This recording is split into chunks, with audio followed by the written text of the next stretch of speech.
So good evening, everyone. Welcome to this webinar organised by the Dutch Academic Network in the UK. We have a guest speaker today, Professor Rick van der Ploeg, who will be talking about the challenges and obstacles in climate policy. Before we hand over to Professor van der Ploeg, I would like to briefly introduce the Dutch Academic Network, because there are a few people here who I don't recognise from our member list. So I'd like to briefly introduce who we are and what we do. So we are a network of Dutch citizens who kind of work in the UK higher education sector and research sectors. And the goals we have is to kind of advocate a stronger kind of academic cooperation between the Netherlands and the UK, but also to promote social and professional interactions between our members to build a community of Dutch researchers in the UK. If you'd like to learn more or become a member, go to dutchacademicnetwork.uk and you can find all the information there and our upcoming events. So I'll now hand over to the chair of our network, Martijn van Zwijnenburg, who will introduce our speaker. Thank you very much, Mark. Yes, I'm very happy to introduce our tonight's speaker, Professor Rick van der Ploeg, who studied in Sussex and then did his PhD in Cambridge. And just before we started, we were talking, and it transpires that just like Mark and me, Rick did his PhD in an engineering subject in control theory, or in good Dutch meet- en regeltechniek. Then he ended up in an economics department, and basically that's what he's been doing forever since. So he's been a professor at the University of Tilburg, Amsterdam, and he's now a professor in Oxford. He was also a member of Dutch Parliament from 1994 to 1998, and this is where the terminology always gets a bit complicated when you translate from Dutch to English. He was a state secretary, which I guess would translate as a minister in the UK, for education, culture and science in het kabinet Kok II from 1998 to 2002. Now he's back in academia, and tonight he will talk to us about challenges and obstacles in climate policy. And obviously we felt it was a very appropriate topic. Now, when we said it was appropriate, we decided it was appropriate in the context of the climate change meeting in Glasgow. It has now even become more topical, I guess, because of the invasion of Ukraine and fossil fuels in the situation of the fossil fuels in Russia and their use in Western Europe, perhaps. There's another link, I guess, although it might not be exactly where Professor Ploeg was going to talk about, between this subject and the Netherlands. I remember when I started watching television journal, the news in the mid-80s, there was this concept of the Dutch disease, which was linked to fossil fuels and how that sort of influenced the competitiveness of the rest of the Dutch economy. And this is sort of a word I remember from that time. And so that's clearly also linked to this subject of fossil fuels, natural resources, and what that does to the economy. Now, this is where I'm going to stop pretending that I actually know what I'm talking about. So I'm going to hand over the floor to Professor van der Ploeg. So Rick, if you can start sharing your screen. Okay, I'm going to try to do that. Yeah.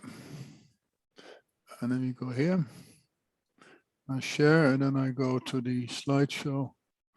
We can see the PowerPoint presentation in the sort of. Can you see this? Yeah. Okay. That looks perfect. Okay, we're going to switch off our camera.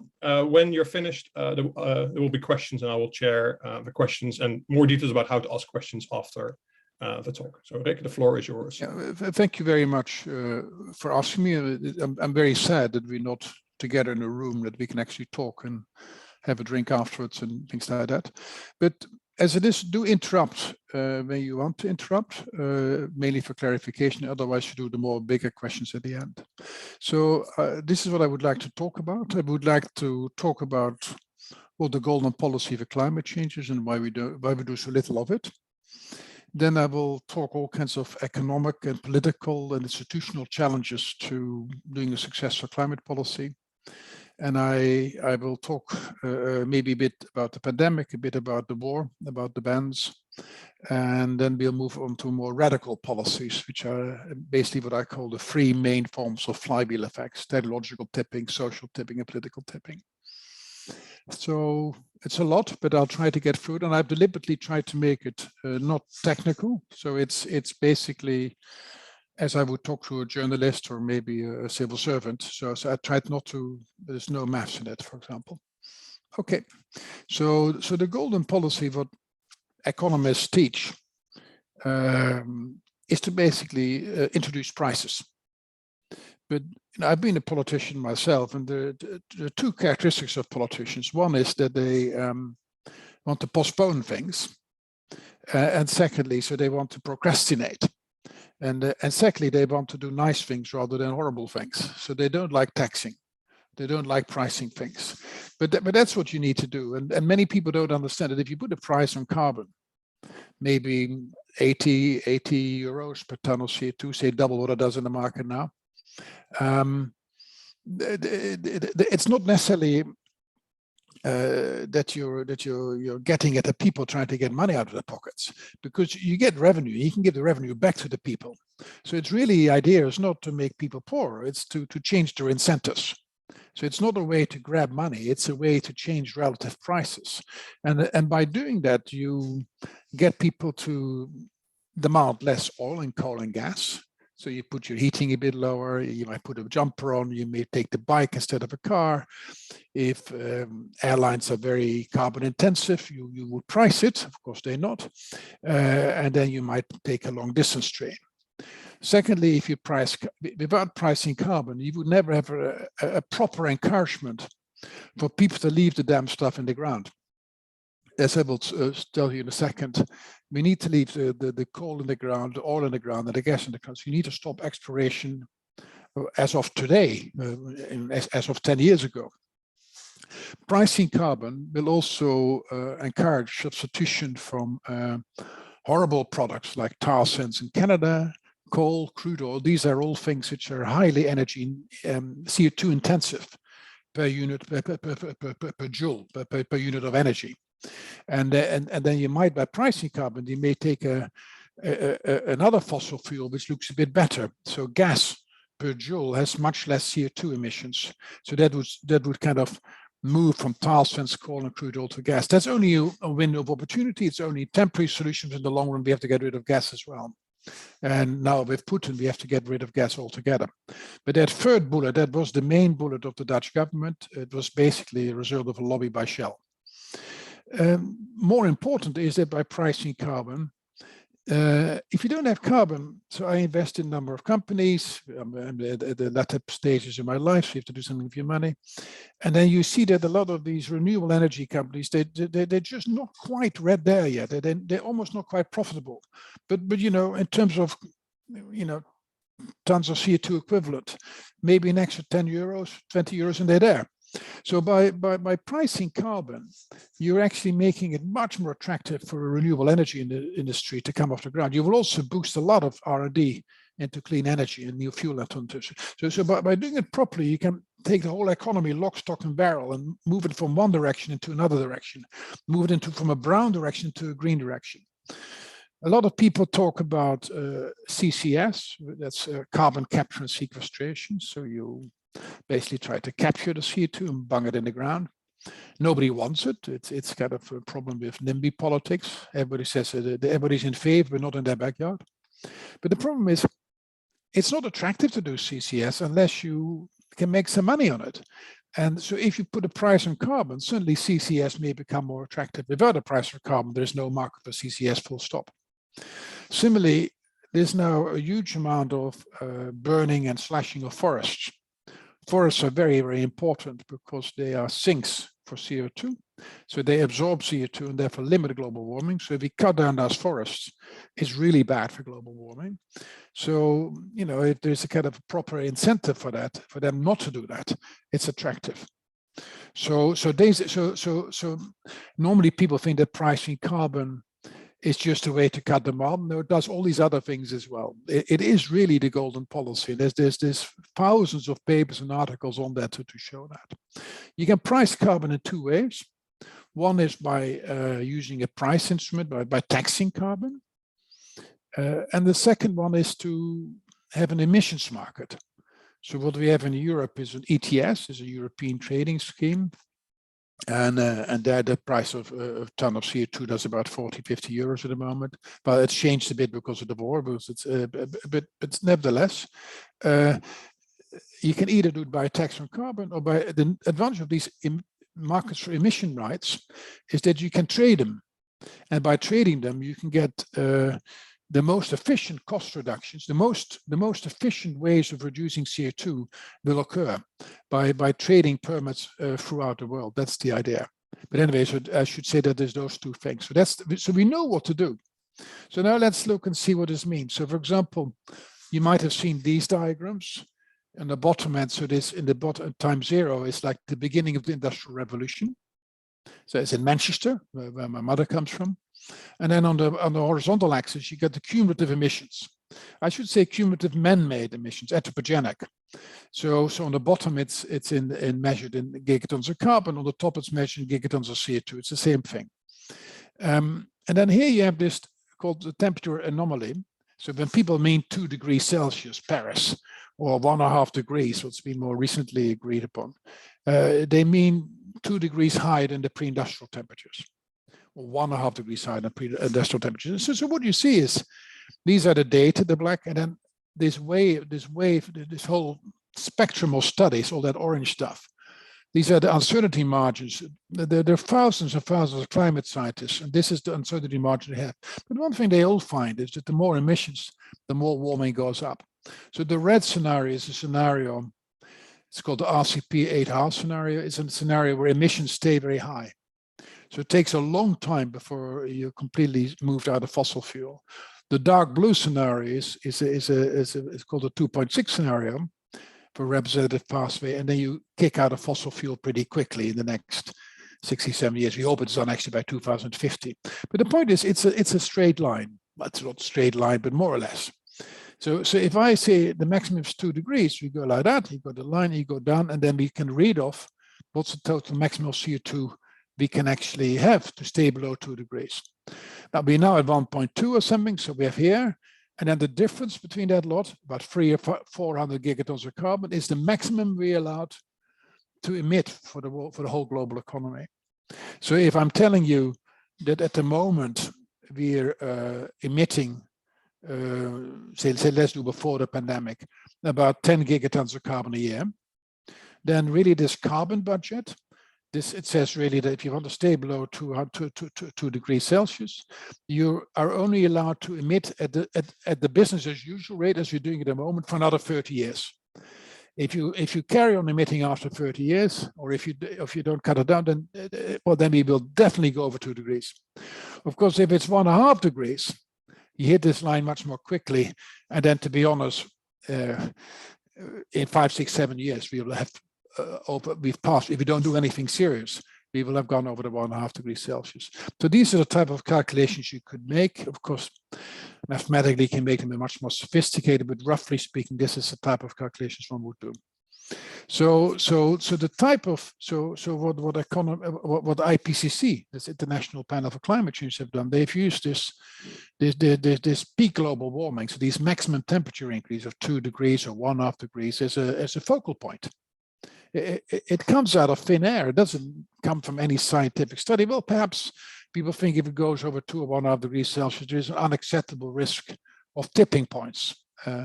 So tipping points that the ice sheets may start melting rapidly, or that the tundra start melting, and then all the methane starts coming out. So there are about 9 big tipping points. And then the idea is that if you go above 1.5 to 2 degrees Celsius, the climate system becomes a bit unstable, and you might, if you want, fall off the table, and you may get irreversible shifts in the climate system, which you should try to avoid at all costs.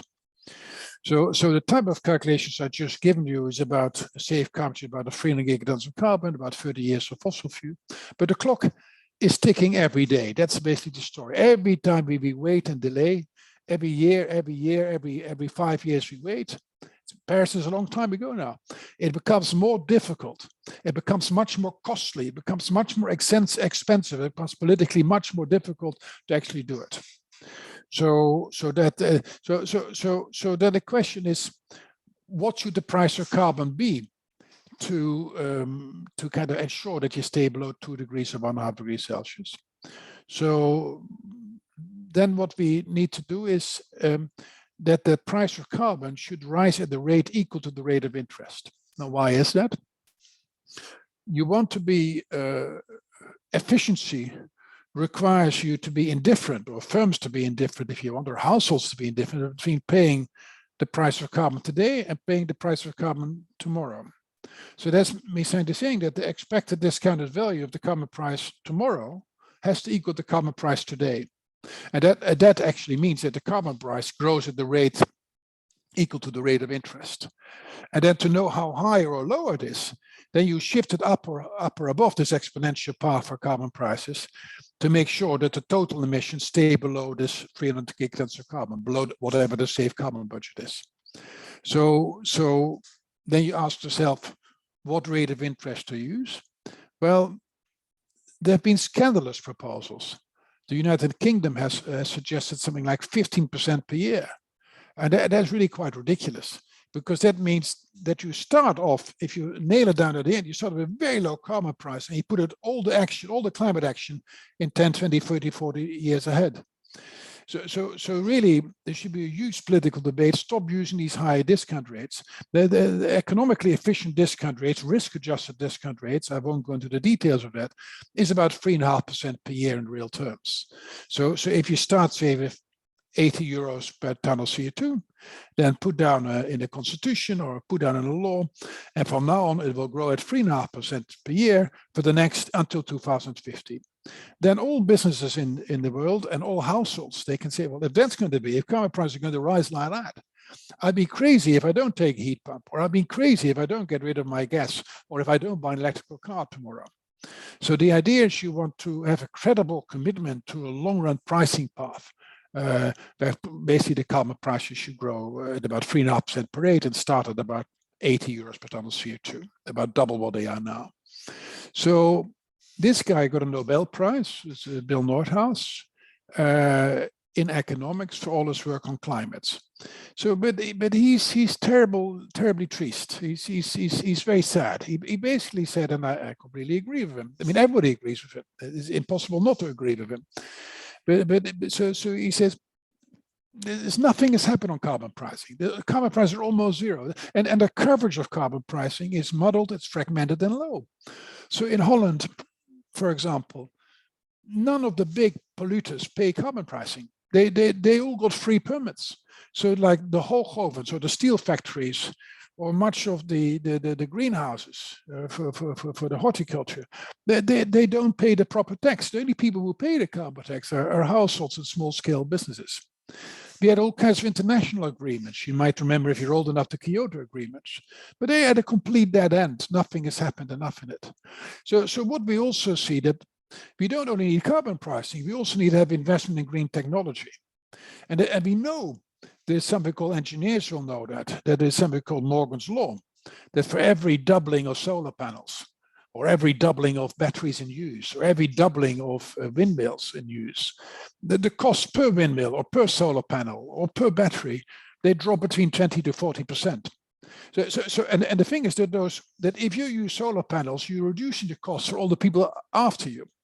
So really, that's not internalized by the markets. It's not priced in by the market. So that's a prima facie case for the government to subsidize that type of externality, that to subsidize these learning by doing effects. What we see is there's almost no investment in green technology, and in actual fact, rather than taxing fossil fuel, it's hugely subsidized.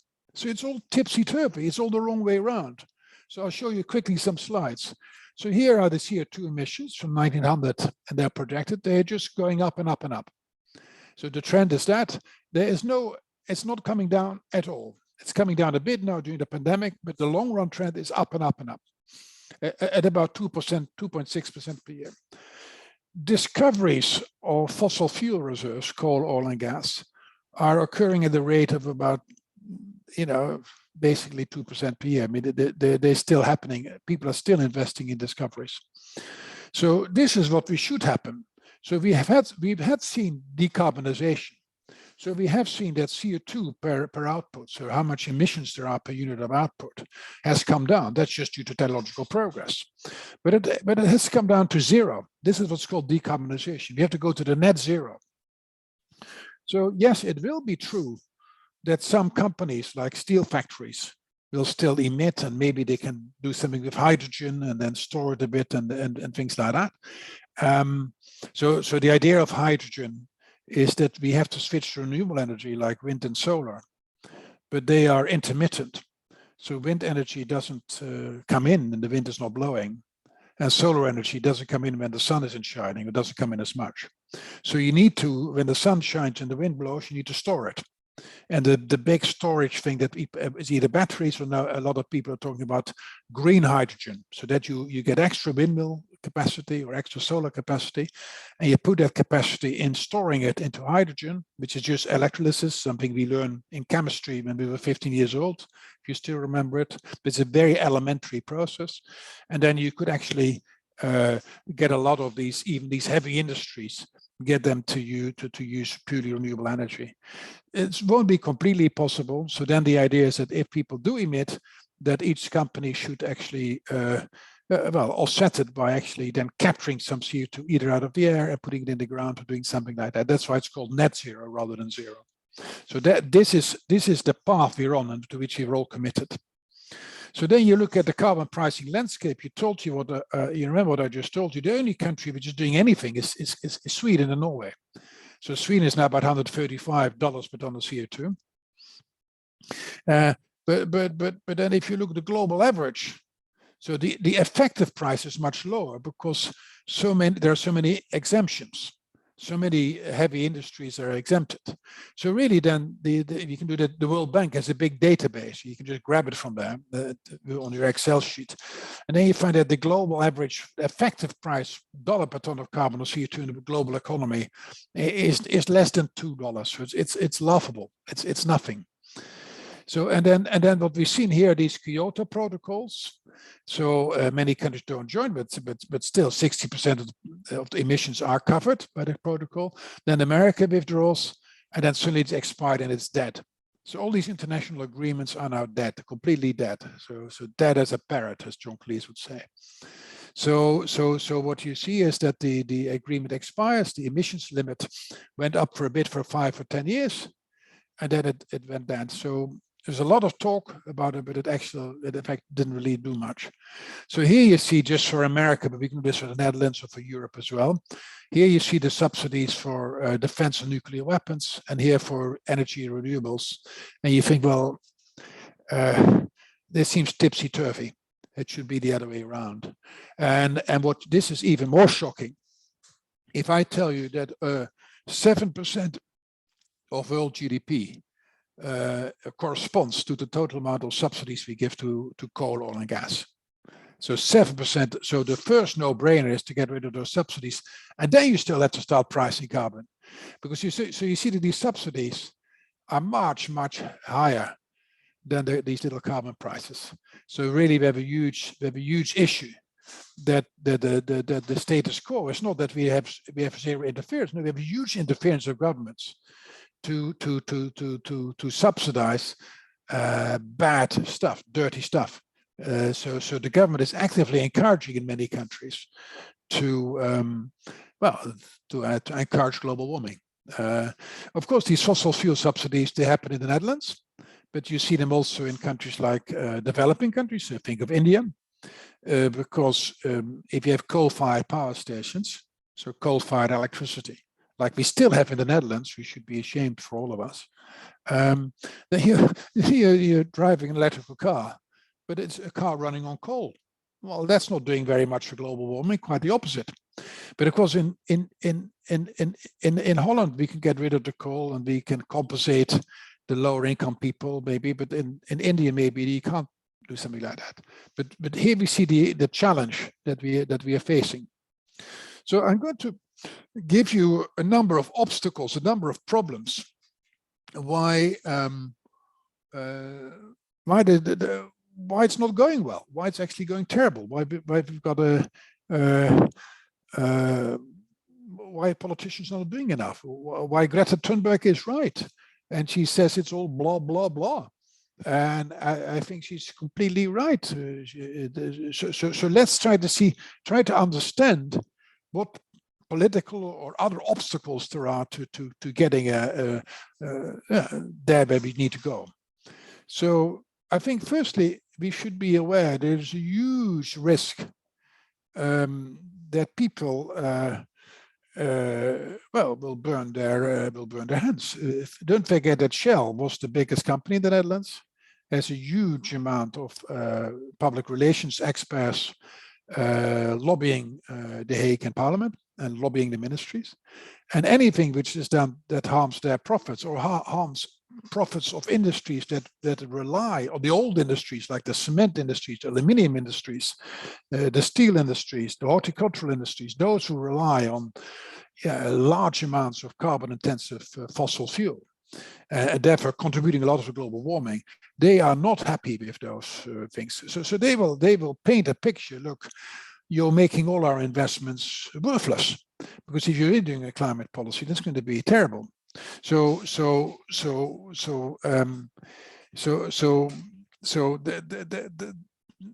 reserves had to stay in the ground, and that means that big oil and gas companies, they will die.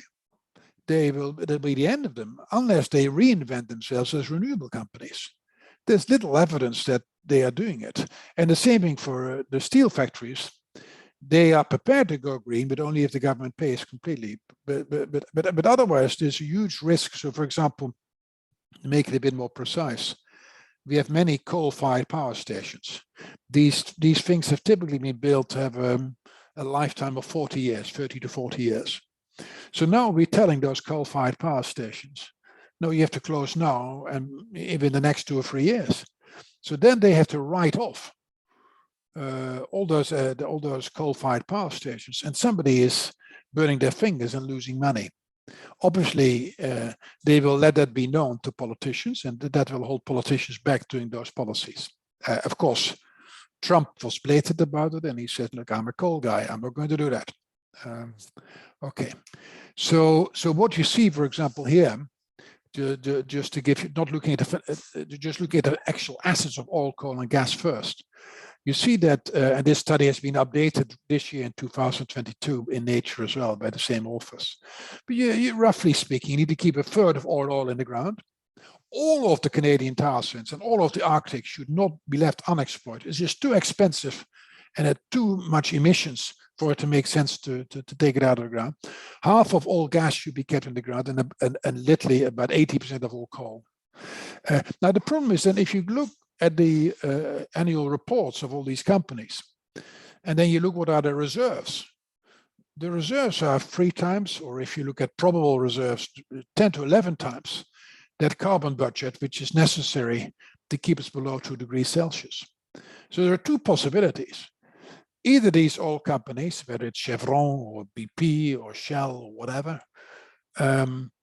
either you better shorten, you better get rid of these shares as quick as possible, because if you really believe climate policy is going to happen, they're going to make big losses.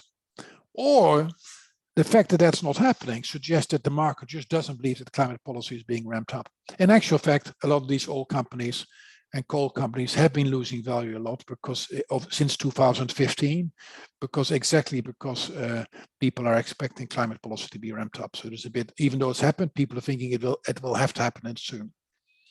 So even the Financial Times talks about Shakespearean moments. Everybody should talk about peak oil, peak supply, that will be the end of oil. No, there's plenty of discrepancies. There's enough stuff. There's enough oil, coal, and gold and gas to keep us going for millennia. No, the problem is that the demand will stop.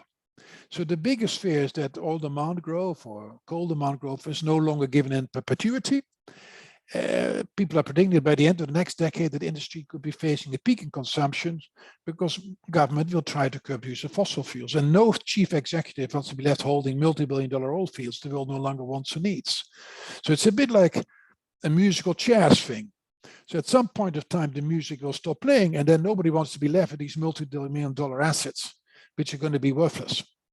And the same thing is true for companies which rely on factories and methods of production that use a lot of coal, oil, or gas. So I told this is particularly strong in the power industry. So economists are not alone in saying that. We have Mark Carney, when he was still governor of the Bank of England. He was the first one to, governments are always too late. So ministers, prime ministers, ministers of finance, environmental ministers, it was the central bankers.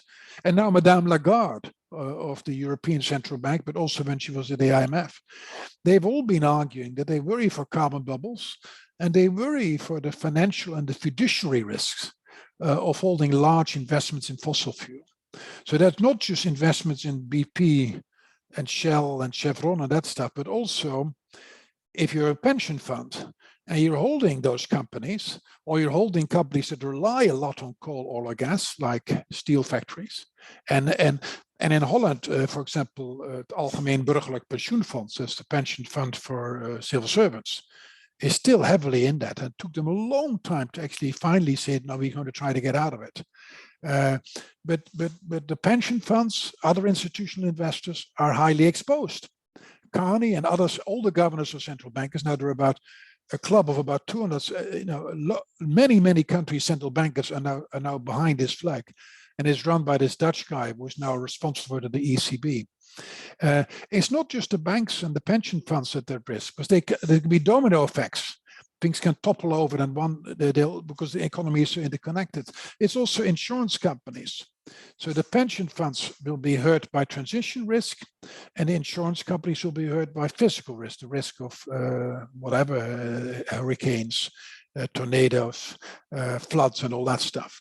So what they've been arguing, just like after the global financial crisis, we needed a stress test for investment portfolios.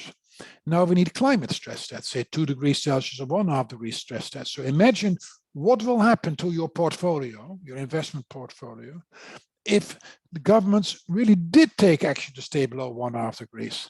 And how much would you be screwed up? How much investments would you have to write off? So for the time being, they've done a lot of research in that, but they haven't got the bite yet. It's not even clear which capital market regulators are responsible for these carbon-related systemic risks, and who's responsible for ensuring that full corporate disclosure of carbon risk takes place.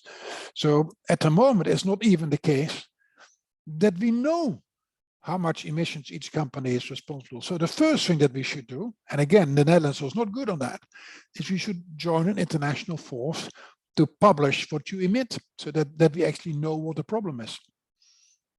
Okay, so let's look at some empirical evidence. So just to give you a feel for it.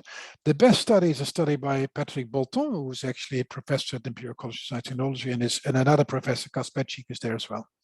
And what they find, looking at carbon-intensive firms like steel, cement, oil majors, and all that stuff for America, they show that you can look at stock market returns on a share, on a stock, whatever you want to call it. Then normally they depend on all kinds of factors economists put in, and they size, book to market, momentum, you name it.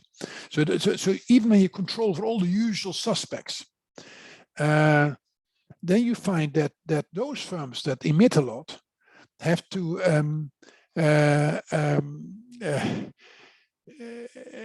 have to pay higher market returns. Put it other way, so put it differently, institutional investors, pension funds and others say, look, Shell, look, Hoogovens, we are happy to hold your shares, but you must give us a higher rate of return.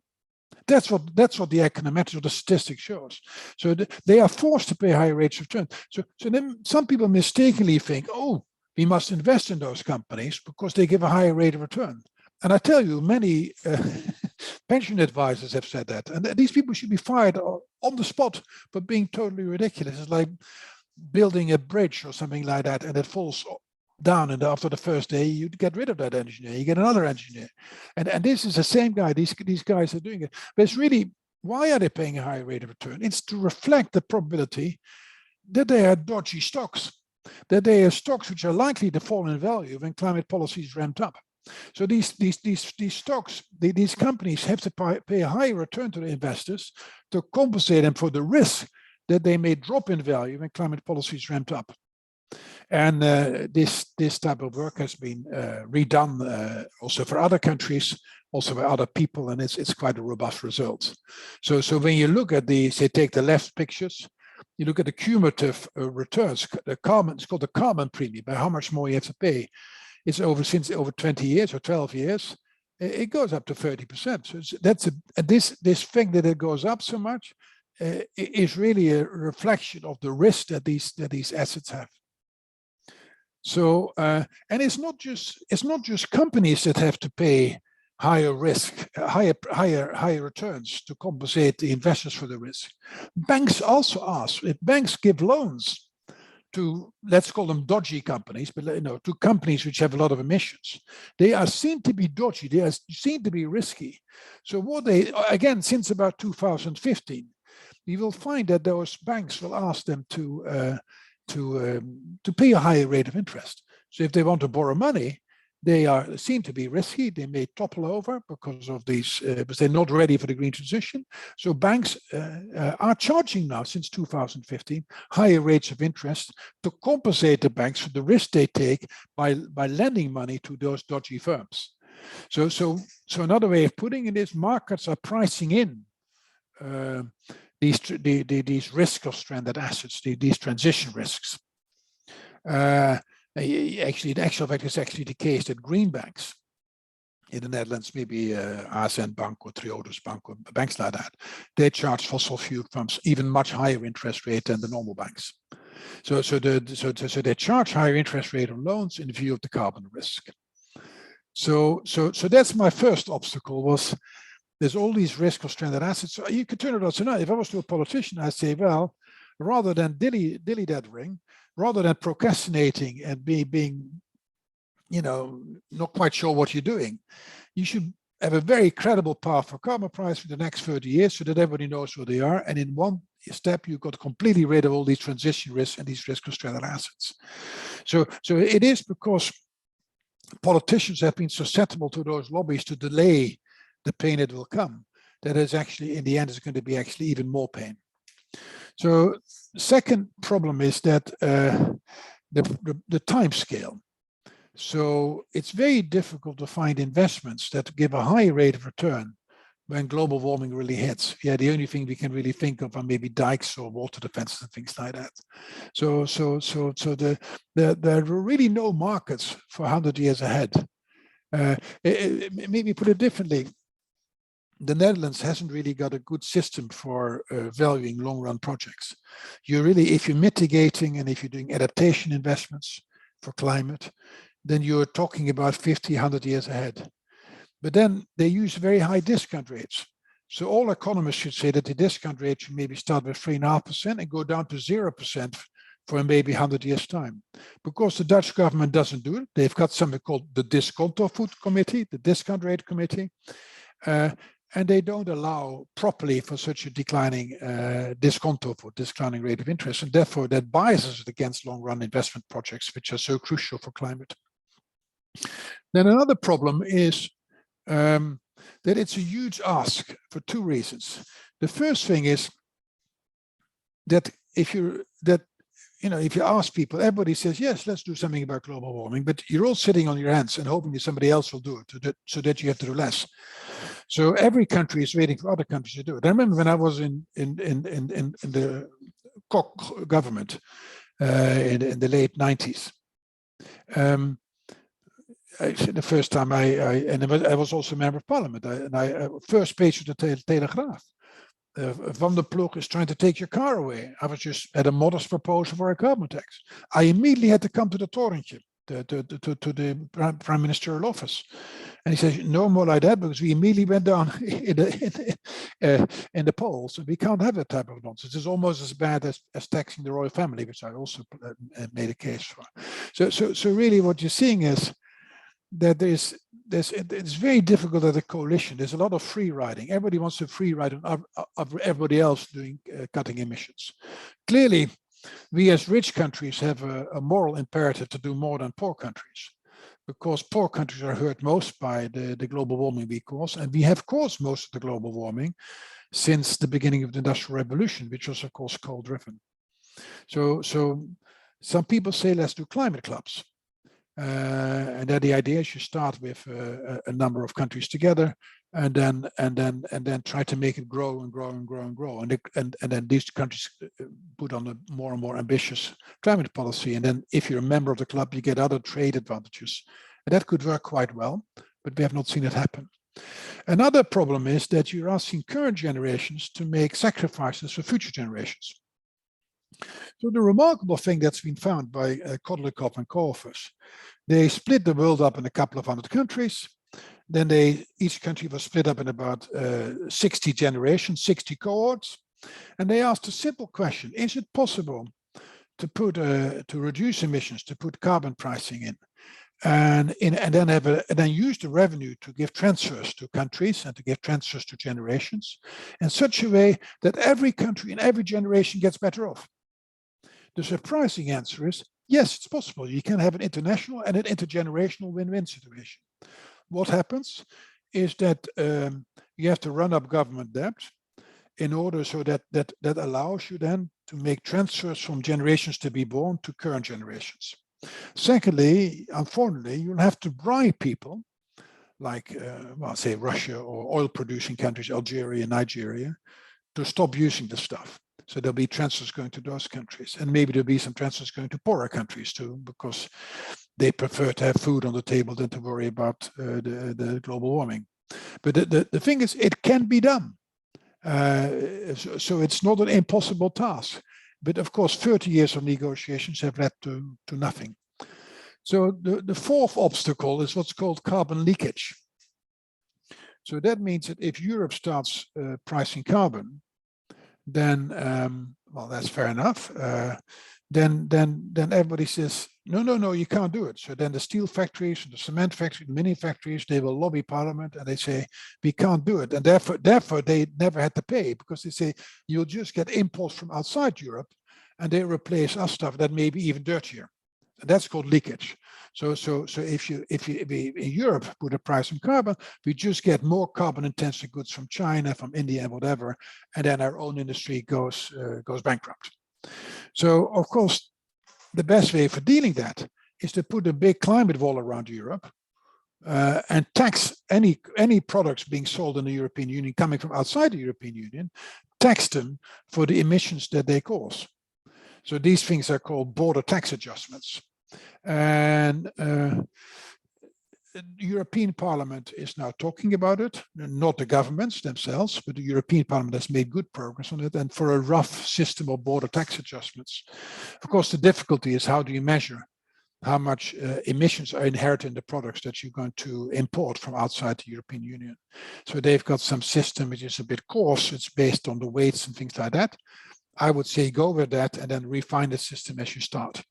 But I can tell you it's not going to happen, because I already know many lobbies in Britain, but particularly much more so in Europe, in Belgium, in France, Germany, and the Netherlands, where those companies who got the permits for free at the moment, they say, look, we want a border tax adjustment and we want the free permits.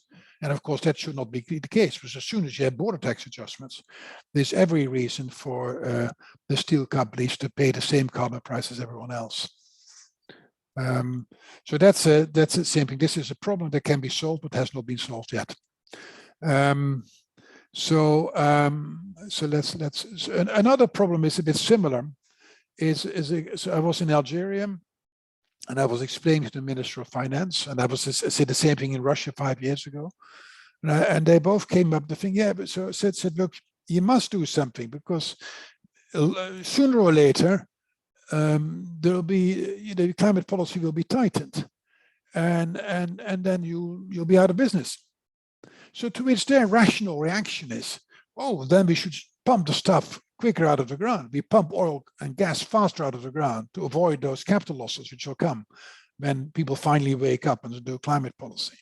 So this is called the green paradox effect. So by announcing that you're going to be having a more ambitious climate policy, but still waiting with it, then you're basically telling all the other guys, like all the oil, gas, and coal producers, to pump the stuff as quickly out of the ground, and thereby accelerating global warming.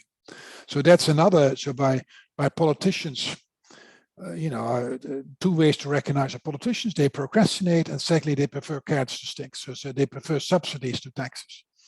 So, and both of these cause these green paradox effects. So that's another another obstacle, another problem to be solved. It can be solved by just not delaying and not dithering and actually pricing rather than subsidizing. Here the brown is when you do nothing. This is for the global economy, so this is a business as usual. And if you have these second best things where you just subsidize rather than tax carbon, you get the red or the blue one. So you're actually emitting more than if you would have done nothing. Whereas the green one is when you're pricing carbon properly. Anyway, that's not so important. The sixth obstacle is basically politics. So politicians are not going to use prices, and they're going to use non-price controls. But non-price controls are very susceptible to capture.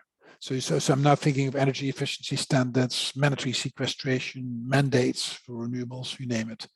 And typically, they get lobbied and they get captured. And then on top of that, the government picks winners. And so the government knows what's best. They know that solar is better than wind, or wind is better than solar, or algae are better than that, rather than doing a technological neutral policy and let the market decide. So you should subsidize renewable energy, but in a way that's neutral. The government should not sit on the chair of the entrepreneur and try to pick winners. That they will fail completely. But another problem is a lot of these subsidies tend to become addictive. So I know too many ex-politicians in Europe who've become very, very, very rich on these inefficient climate policies. A seventh obstacle is what I've already said, is that climate policy hurts the poor a lot. Why is it? That carbon, we think of the yellow vests. So the biggest protests are when it hurts people directly in their pocket. That hurts the poor much more than the rich. Also because the poor are typically in older houses with less good insulation, maybe not good double glazing, they may not have roof insulation yet, or they may have older cars or older motorbikes with more emissions. So they get hurt more if you're going to price it a lot. So the way to do it is to use the revenue from the carbon taxes to compensate the poor. You can also help the poor if you don't give them money in the pocket, which I actually think you should. You can also, in some countries, you can, like in France, you put money in their pockets by giving them money to insulate their roofs, or to give them you might give a scrapping subsidy. You buy up all these old cars, which are very emission intensive, and say, look, here's your 70-year-old car, I buy it up from you, and then you scrap it. That may work even better than subsidies for electrical cars. Or you may give tax credits for energy efficient buildings. But so what we should, what you can see is, well, let's not look at the graphs, but I told you in words. So here's on the horizontal axis, you show what percentage of the carbon revenue is recycled as transfers. So then the blue one, the more you cycle as transfers, the bigger the transfer you can give. This is the carbon dividend. So it can be about 1,000. This is euros, 1,000 euros a year. So 100 euros a month. But the more you have as transfers, the less you can use to lower income taxes. So you can use the transfer either to reduce the income tax rate, or you can give just a lump sum, a fixed amount of money to every citizen in society. And there's a huge movement to say that it should all be given as transfers. But you can see already that if you give too many transfers, lump sums, that makes people lazy, because then they just get money for not doing anything, and they reduce their working hours and things like that. So people try to put numbers on that. So you see here that total hours worked, the orange line goes down. And then it's true that emissions go down, but there's somewhere a soft spot where you use some of the carbon rent to reduce taxes and some of it to give transfers. So what you see here is, if you look at the welfare, the political support, you see, so this is the number of people in the population, number of household population that see their actions improve. So here is 250 euros per year, 500 and 1,000 euros per year, just like in the other diagram.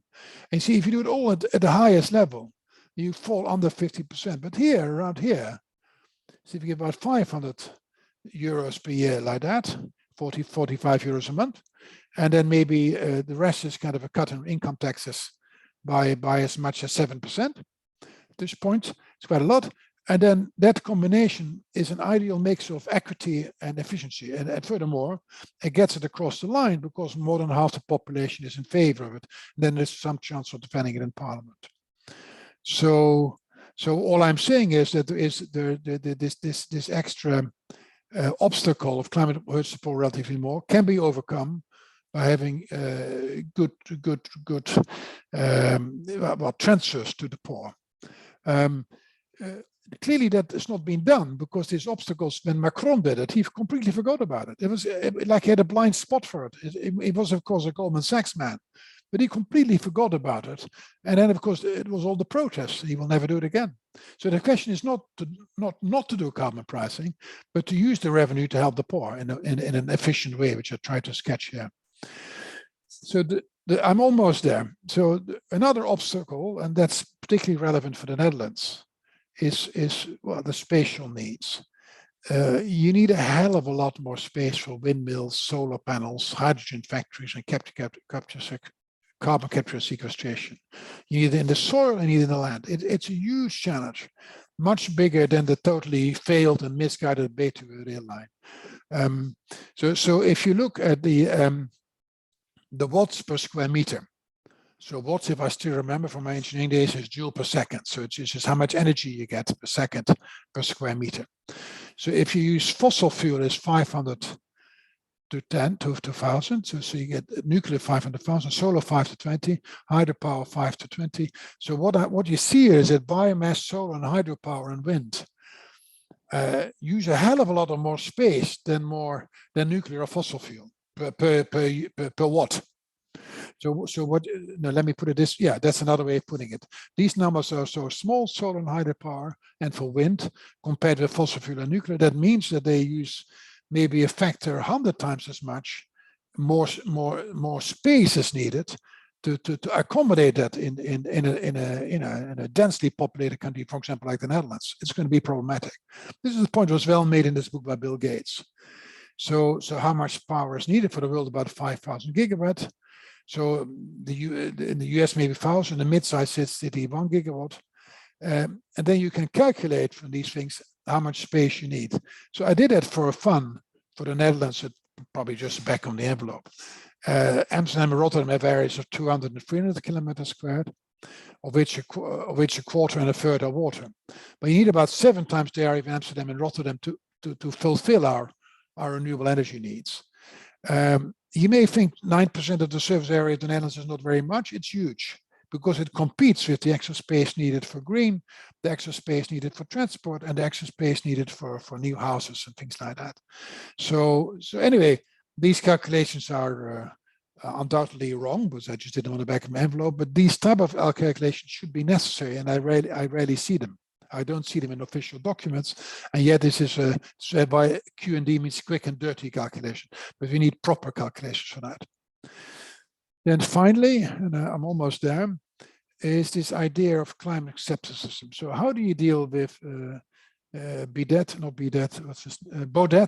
and how do you deal with Trump? So these people they just deny global warming. So what I find most useful is to use Pascal's wager on how to believe whether you believe in God or not, whether you should believe in God or not. So the idea is that if you don't believe in God, but God exists, the cost is so large because you go to hell, minus infinity. Whereas if God exists and so it's either heaven or hell. So really any max-min strategy or any however small the probability that God exists, you would still prefer to believe in God. So if you only have an infinitesimally small doubt, so like an agnostic, then you should believe in God. Of course, if you're an atheist, then you believe just God doesn't exist, you don't believe in God. But it's something similar for climate deniers and the IPCC, if you want, the scientists. So let's not try to go into the details of this graph. But what you can show is that the max-min policy or a minimax regret policy, or policies that minimize your regret or that maximize the worst possible outcomes, they will always point you into the direction of pricing carbon. Why is that? Because pricing carbon when the scientists are wrong it's not that painful, it's not that harmful, because your price carbon, you get the revenue back to the people. Welfare costs are not that high. But if you're not pricing carbon because you believe Trump or Baudet, and then it turns out that the scientists are right, then the costs are very, very, very high indeed. So it's that asymmetry which drives you, if you want to do a robust policy, guided by doing the best and the worst possible outcome of the world, or to minimize the maximum regret you could possibly have, that would always drive you to price carbon. So I think that's how I would deal with climate skeptics. Now, some general points. We've had this pandemic, so I think one should use that to not rebuild the same stuff back again, but to rebuild back green. So Frans Timmermans has done a desirable, quite a good attempt at that. Of course, that doesn't mean anything yet. That's just a report. It needs to be implemented by all the countries. But credit to Diederik Samson and Frans Timmermans, who done this European thing, and very well. So the stories is now more like an engineer would say, not so much a welfare maximizer, but a resilient planet and resilient economy. So what do we need to do? Very quickly, get rid of explicit and implicit fossil fuel subsidies, the moratorium on coal, have a moratorium on diesel and petrol-based transport. Start with, say, I would say 80 euros per ton of CO2, let it grow at, say, 3.5% per year. Remember that CO2 prices have collateral benefits, because if you get people out of the cars and things like that, you have less air pollution. And these benefits are local, so then maybe they don't suffer from international free rider problems. So those collateral benefits would help you to get it implemented. Subsidize green R&D to internalize these learning by doing things. And remember that each year delay makes realizing our climate targets much, much more costly. It kind of easily doubles, quadruples. It goes up non-linearly. So the idea is act now and immediately. You might want to invest in clean infrastructure, retrofit buildings, invest in education training. You may, this whole pandemic stuff about the supply chains being fragile. So now we should think more about supply chains which are including sanitary standards and renewable energies, circular economy, and try to make that stuff possible as well. All new jobs should be green and corona proof. So we should create an army of zero carbon workers. And the last warning is that fossil fuel incumbents time and time again frustrate any green plan. So I leave you with 3 books to read, which you may want to read. These are not economist books, but you might want to read it. So there was the Bill Gates book, How to Avoid a Climate Disaster. These other 2 are more business economies. I put them down. These are typical business school books. I don't actually think they're that good, but they're interesting. Mariana Mazzucato, for example, is the big guru for that the government should get involved with, really do. I mean, like, for example, we managed to get in 1 year 5 different vaccines by putting up a vaccine race for the pandemic. Why can't we say that in 2 years' time, we put up a renewable energy race and really put internationally, we put all the governments, put in loads of money, do joint enterprises, and try to really get a market, not just for vaccines, but for green technology and green energy. If the same enthusiasm was done for renewable energy as for vaccines, it could go quickly. So these books try to do some on that.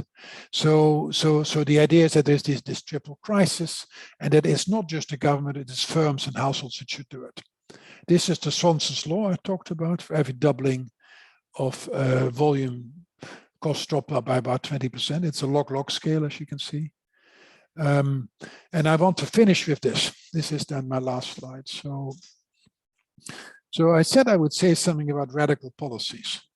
So the radical policies are as follows. So we should really think that there are many chicken and egg problems in the economy. So if only people had more electrical cars, there would be more demand for charging stations. But if there's only more demand for charging stations, there'll be more demand for electrical vehicles. If there's more demand for electrical vehicles, there'll be more produced, and then the costs will drop. If only there was more demand for charging stations, the cost for them will drop, and that will generate more demand for charging stations and more demand for electrical vehicles. So these things are intertwined. They're chicken and egg externalities, and they typically lead, therefore, to multiple equilibrium.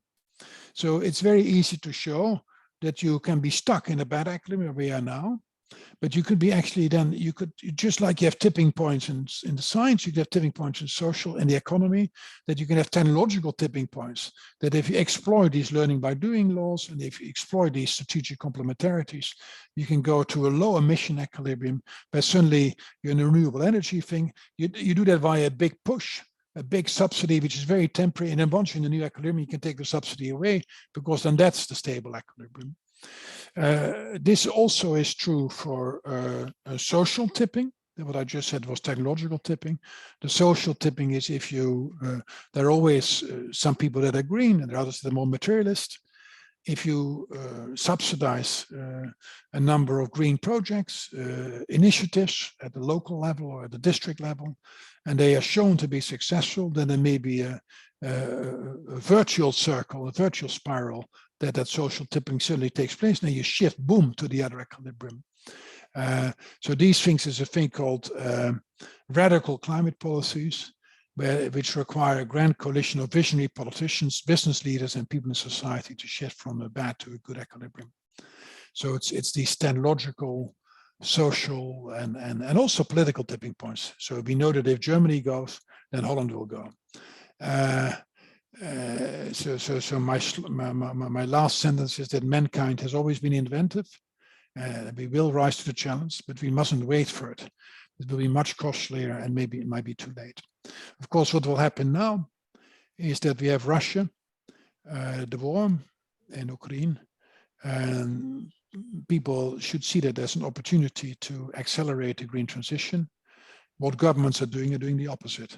So for the government, rather than letting gas prices be high, they reduce the VAT on gas, or they reduce gas prices. This is very bad, because that hampers the green transition. What you should do is just give transfers of money, just cash, to the lowest incomes to deal with these higher energy bills. But you shouldn't take that incentive, that price incentive, to make possible the green transition, take it away. This is a golden opportunity to do it. And also these lowering gas prices is a direct subsidy to Putin. And if you want, it's Dietrich Sampson said it very rightly so. It's basically subsidizing the war machinery of Russia.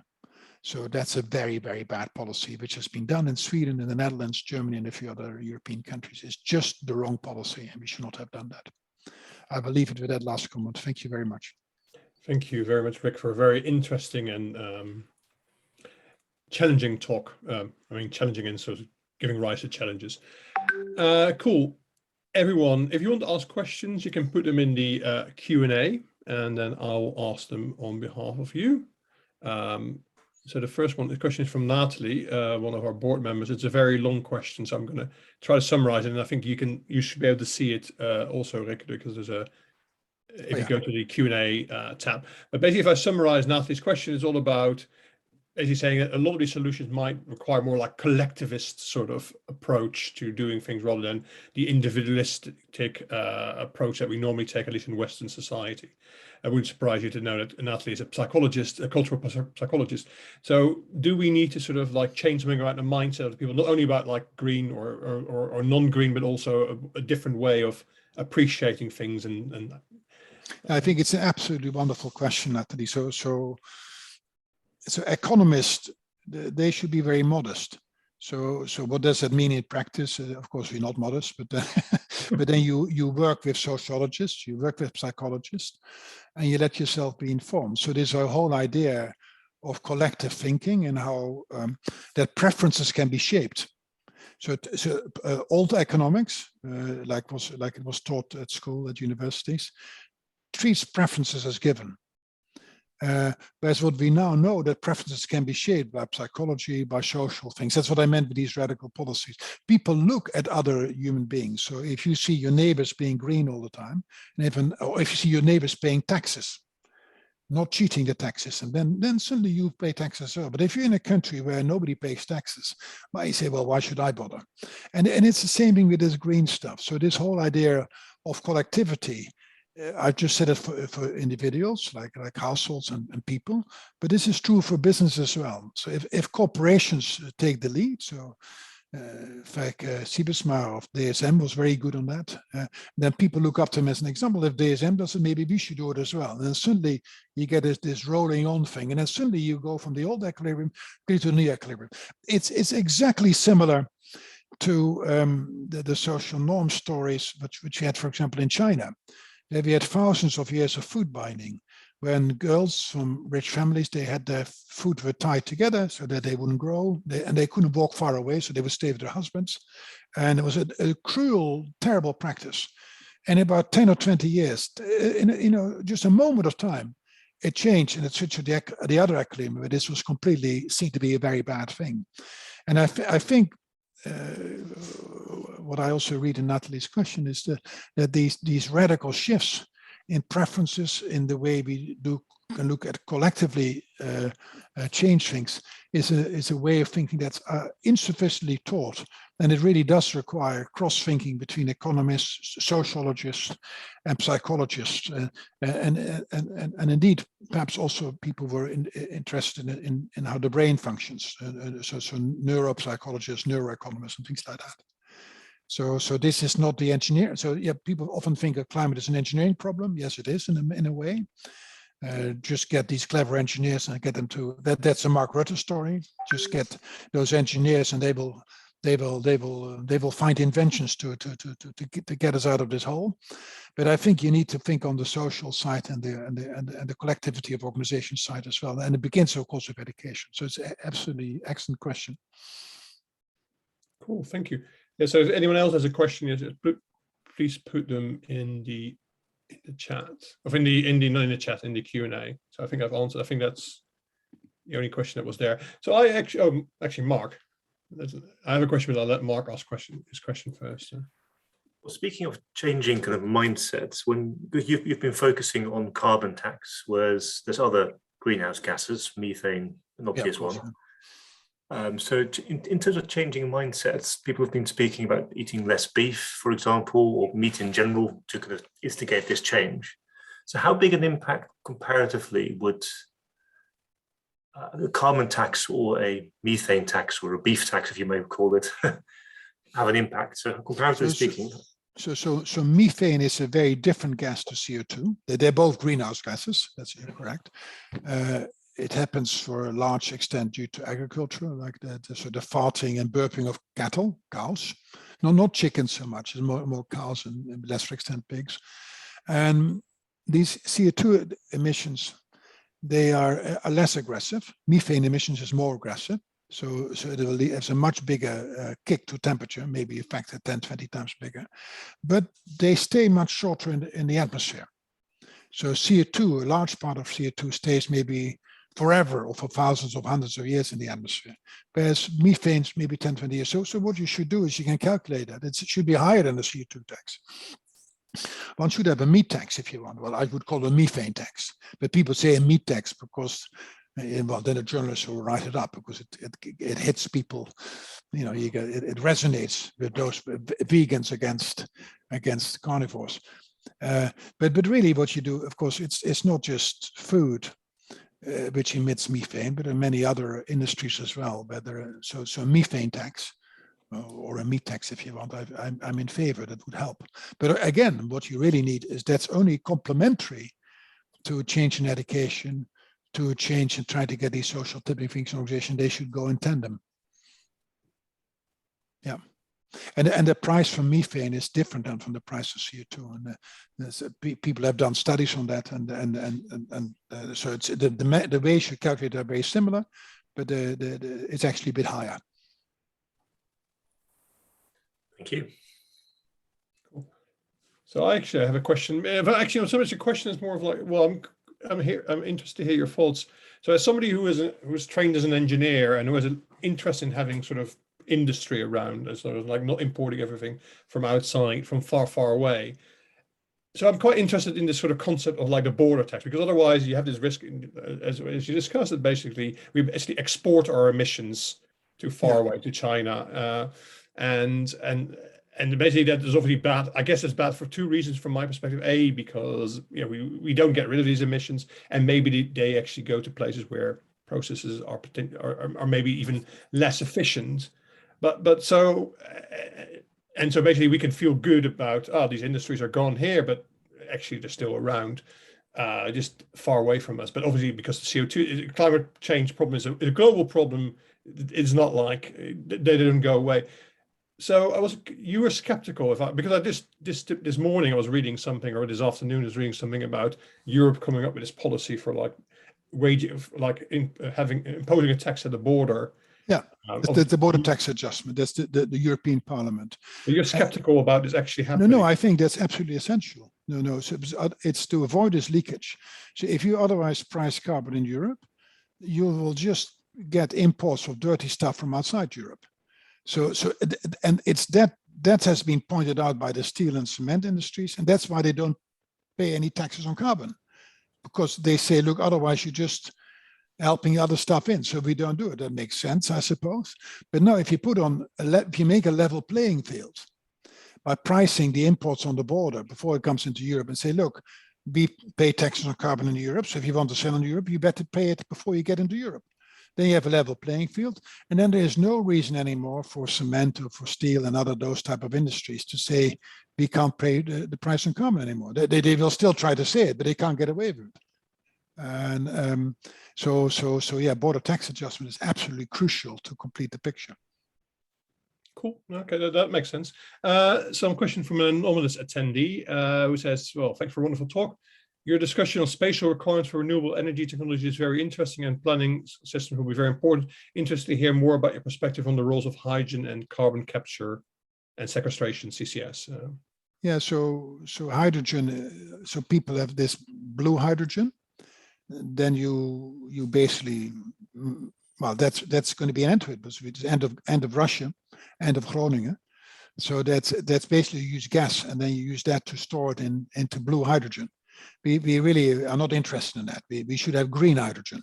So that means that you have excess energy from wind so if you're in Norway, you would just pump it up the mountain, wouldn't you?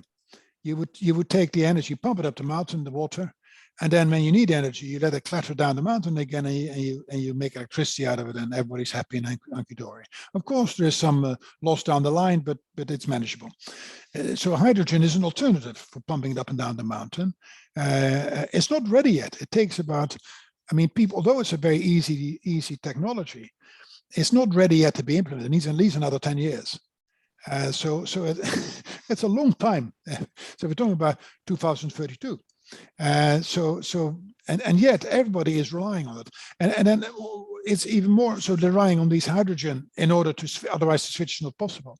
But they also rely on, let's call it carbon capture and sequestration, but let's call it negative emissions. That's even more than CCS. So they rely on capturing CO2 out of the air and putting it into the ground.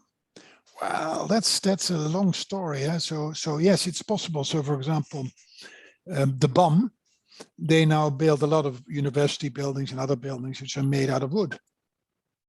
And then the idea is, if you make a wooden building, then you put some little bricks on the outside just for the show, but it's a wooden building. Then the CO2 trapped in that wood will not go back into the atmosphere again. And then you've done some CCS. So there could be a revolution in the building industry if we had a different chairman of the Dutch Building Industry Federation, but it could be done. And then they could have a huge green transition as well. In that sense, that's a way of, so there's been a couple of Nature papers where people try to look how CO2 can be used for industrial use. And that would be good, because then it doesn't go in the atmosphere. But that's still, that's more technological side, and people, there should be more work on that. Cool, thank you. And actually, I have to say here that I actually work on making hydrogen renewably. So this is actually quite interesting from my perspective. Yeah, well, you know it all, yeah. So there is a question from Nick. He says, I guess the border tax should be different for different countries depending on their domestic energy mix.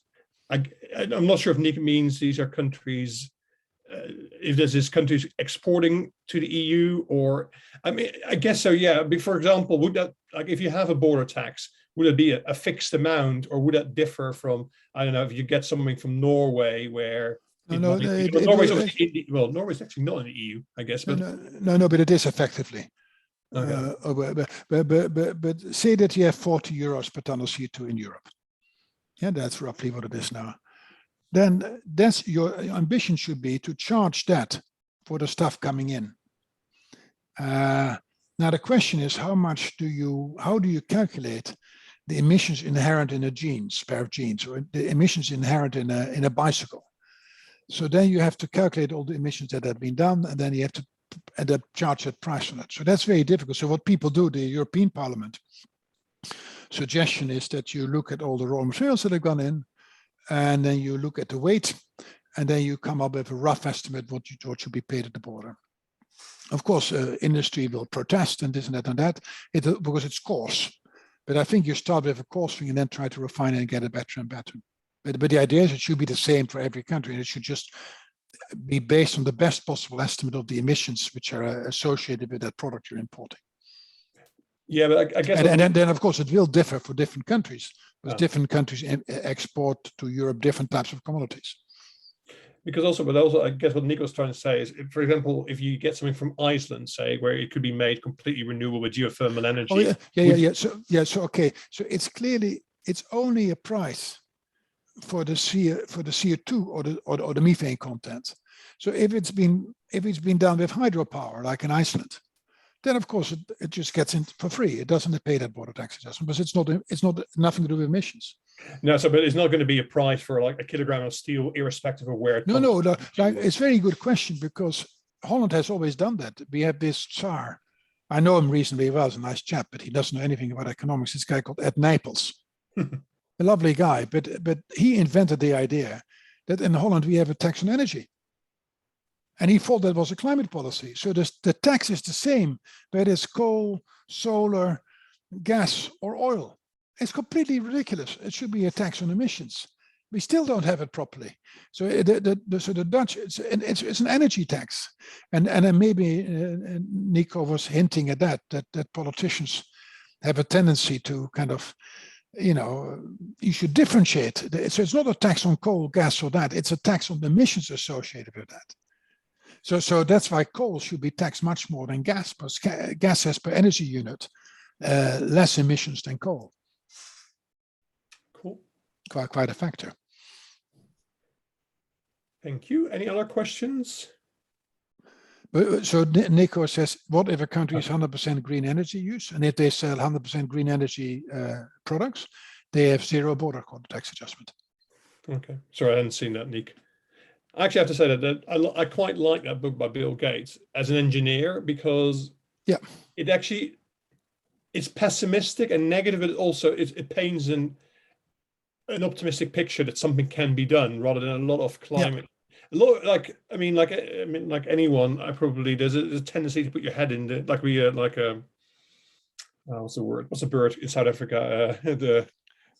Head in the sand. Yeah, put your hand very end in the sand. And actually, I think that book worked for me, because it actually painted them as like, we can do something, and it doesn't need to all be like disaster. And it's the same thing for Rebecca Henderson's book. She's a management professor at Harvard. Mariana Mazzucato, she advises almost every government in the world.